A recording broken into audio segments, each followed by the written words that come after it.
Happy New Year, everyone. Tom with Plumbing and Air by Tom.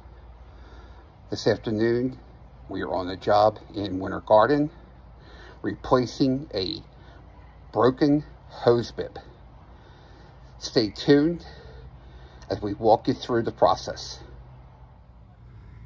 As you can see, the CPVC piping is broken, or the adapter has snapped off behind the wall, and that white diameter, or that white circle, is the bib block that secures the hose bib to the home.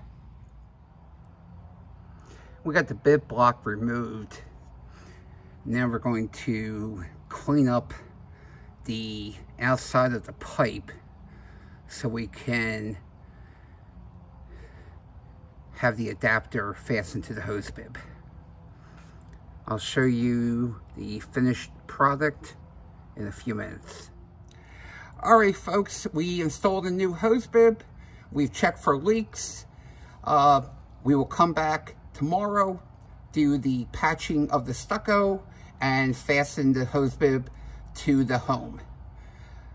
Everyone have a great night, and God bless.